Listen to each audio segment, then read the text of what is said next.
Listen, y'all. Um, it wasn't good.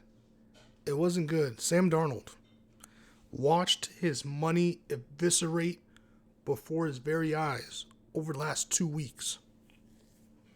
He's going to get paid, but not nearly as much. That 50 mil, wherever he was trying to get, wherever he was trying to finesse from teams, he's not getting.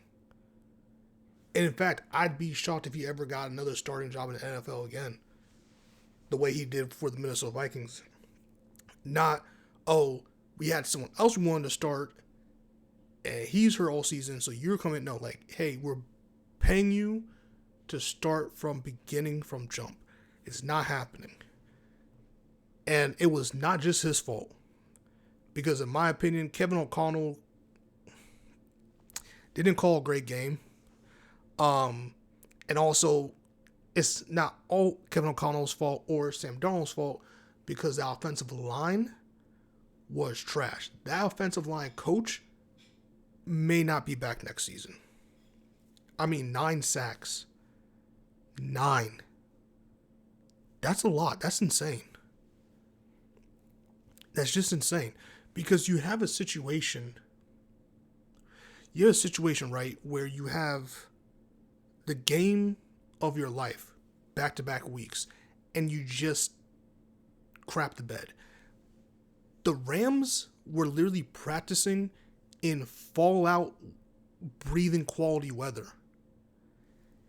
And they came here to a neutral site and whooped your ass. And whooped your ass, bro. That's embarrassing. That's embarrassing. The Minnesota Vikings got dominated. The offensive line, trash. Sam Darnold was fleeing for his life and on his back more than upright throwing a ball.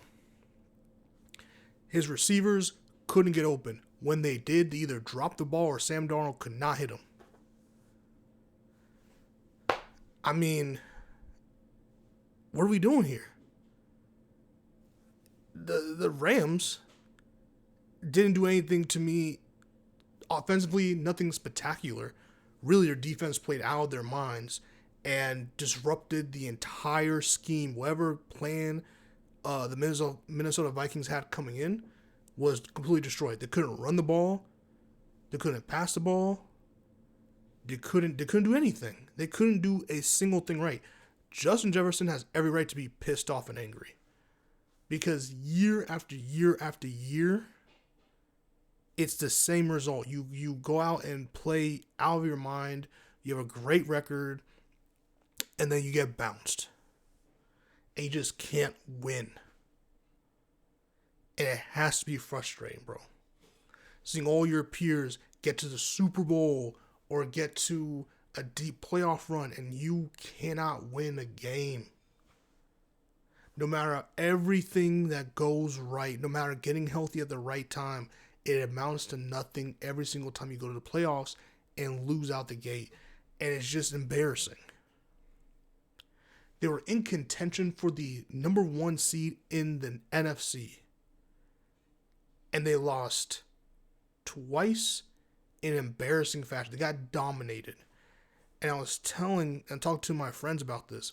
They didn't want to believe me. I said, you starting hot or ending the season hot and entering the playoffs hot is a guaranteed win, at least in the wild card. Because entering in the wild card cold, you're going to get exposed even more. You're going to lose. It just happens. I keep telling people, momentum in sports is a real thing. And when you have terrible aura, when you have all these holes that have been poked out, especially right before the playoffs, they're watching that tape. They're seeing that. And they're going to everything that got exposed on your little cold streak going to the playoffs, it's going to get more exposed. Because you can't fix it. It's too late. There's nothing you can do. It's just the glaring issues are glaring, and they're going to take advantage. Pittsburgh Steelers, for example, a lot of their issues, they went 0-5. A lot of their issues, the Ravens exposed them. The Steelers didn't even look like they wanted to be there. because the issues never got fixed, and they knew going in they were going to get dominated. They knew it. I don't know. Sam Darnold was seeing squiggly lines and stadium pulse. His vision was shaky. It was too late. He was seeing ghosts. He was watching the ghosts actively take millions each every drive over the past 2 weeks. Minnesota Vikings are disappointing again.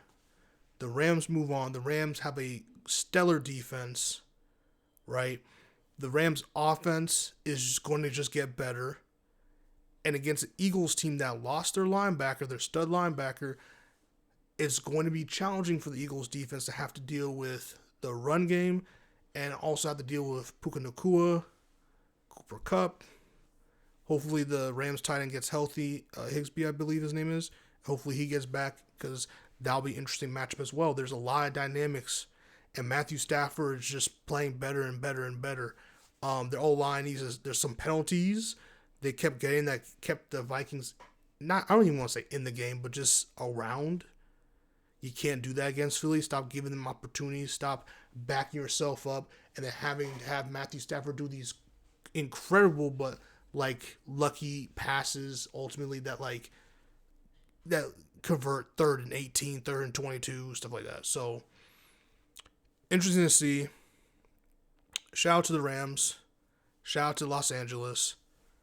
The Vikings should be completely disappointed.